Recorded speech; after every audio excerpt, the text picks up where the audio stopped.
RJD A to Z की बात कर रही है और जो हमारे युवा नेता हैं वो आगे बढ़ चढ़ के कर रहे हैं। और पिछले एमएलसी चुनाव में हमने देखा कि इसको उन्होंने करके भी दिखाया, सिर्फ बात की बात नहीं है। एंसेंट इंडिया में जो सोच थी आज वो सोच नहीं है। तो आज हम एक आधुनिक युग में हैं और विकास महत्वपूर्ण मुद्दा है। देखिए, बिहार के खिलाफ एक तरह की साजिश रही है और मैं इसको बड़ी जिम्मेवारी से कह रहा हूँ, क्योंकि हमने बिहार को बाहर से भी देखा है। तमिलनाडु में, चेन्नई में बैठ के देखा है, दिल्ली में बैठकर देखा है। तो बिहार को बदनाम करने की कुछ लोगों के द्वारा कोशिश की गई है। अतीक अहमद की हत्या पुलिस के सामने हुई और पुलिस का रिएक्शन क्या था वो भी आपने देखा। कुछ 2-4 दिन पहले तिहाड़ जेल, जो देश का सबसे सुरक्षित जेल माना जाता है और जो केंद्र सरकार के अंदर आता है, उस जेल के अंदर एक अपराधी को दूसरे अपराधियों ने मिलकर कम से कम 100 बार उसको स्टैप करके मारा और उसमें यह भी दिखा कि पुलिसकर्मी खड़े हुए मूक दर्शक थे।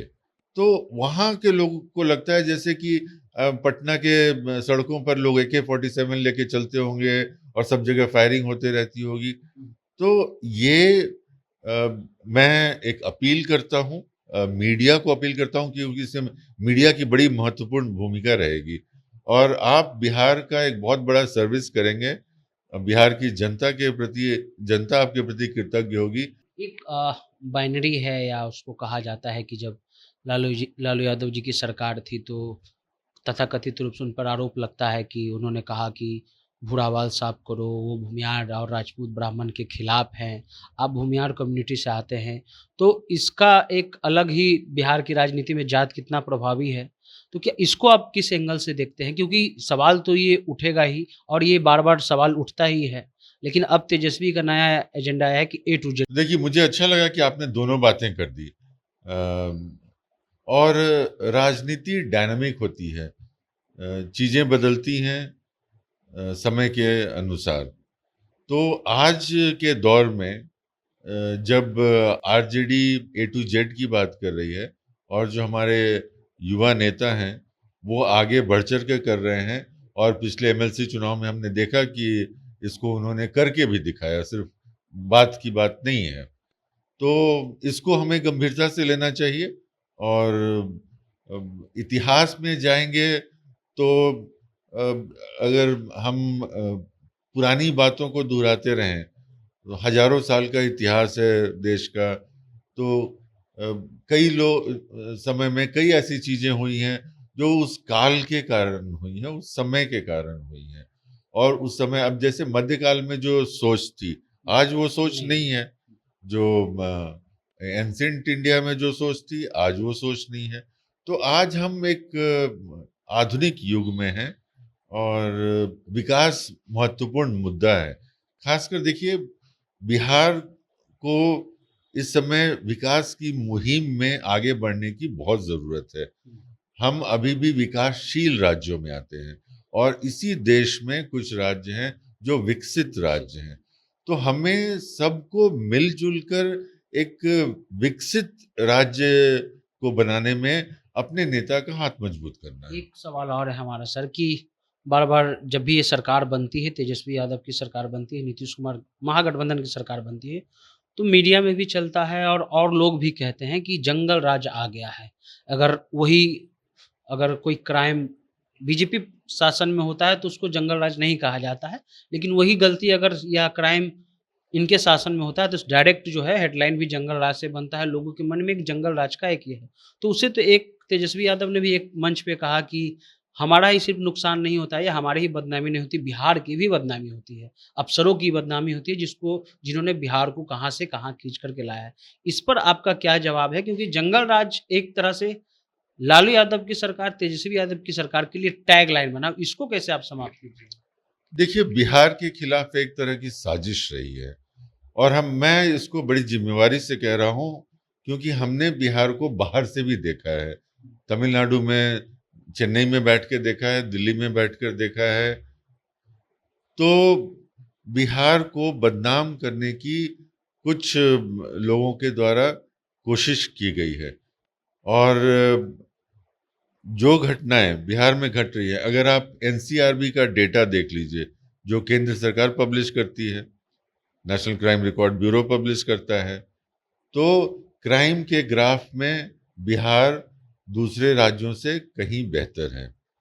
बिहार में कोई भी ऑर्गेनाइज क्राइम या माफिया नहीं है जिसका कि ऐसा शक्ति हो कि वो पूरे एडमिनिस्ट्रेशन को, पूरे सिस्टम को अपने को प्रभावित कर सकता है। ये एक बहुत बड़ी जीत है। अब अभी आपने देखा कि अतीक अहमद की हत्या पुलिस के सामने। सामने हुई और पुलिस का रिएक्शन क्या था वो भी आपने देखा। कुछ 2-4 दिन पहले तिहाड़ जेल, जो देश का सबसे सुरक्षित जेल माना जाता है और जो केंद्र सरकार के अंदर आता है, उस जेल के अंदर एक अपराधी को दूसरे अपराधियों ने मिलकर कम से कम 100 बार उसको स्टैब करके मारा, और उसमें यह भी दिखा कि पुलिसकर्मी खड़े हुए मूक दर्शक थे। तो वहां पर ये बात क्यों नहीं होती है? तो हम इसको बिल्कुल महसूस करते हैं, क्योंकि जब हम बाहर रहते हैं तो कई लोग हमसे वही सवाल करते हैं जो आप कर रहे हैं कि बिहार में ऐसी स्थिति है, वैसी स्थिति है। जैसे कई ओटीटी प्लेटफॉर्म पर कुछ वेब सीरीज आए, तो चेन्नई में जो है व्यापारी वर्ग है जो बहुत इंटरेस्टेड है बिहार में आके काम करने के लिए, और लोगों ने काफी इच्छा जाहिर की। तो वहाँ के लोगों को लगता है जैसे कि पटना के सड़कों पर लोग AK-47 लेके चलते होंगे और सब जगह फायरिंग होते रहती होगी। तो ये मैं एक अपील करता हूँ, मीडिया को अपील करता हूँ, क्योंकि इसमें मीडिया की बड़ी महत्वपूर्ण भूमिका रहेगी और आप बिहार का एक बहुत बड़ा सर्विस करेंगे। बिहार की जनता के प्रति, जनता आपके प्रति कृतज्ञ होगी अगर आप इस तरह के दुष्प्रचार को हटा के, और जो बिहार का सच्चा नैरेटिव है, मैं ये नहीं कह रहा हूँ कि बिहार में कोई क्राइम नहीं होता है, किस राज्य में क्राइम नहीं होता है। लेकिन गाना बिहार के लिए ही बनता है, आइए बिहार ठोक देंगे कट्टा कपार में, आइए ना बिहार में। तो ये तो दुख की बात है और ये चिंतन की बात है कि चाहे वो मास मीडिया हो या सोशल मीडिया हो, स्तर पर यही होता है जी। तो ये बातें कहीं ना कहीं बिहार की छवि को धूमिल कर रही हैं।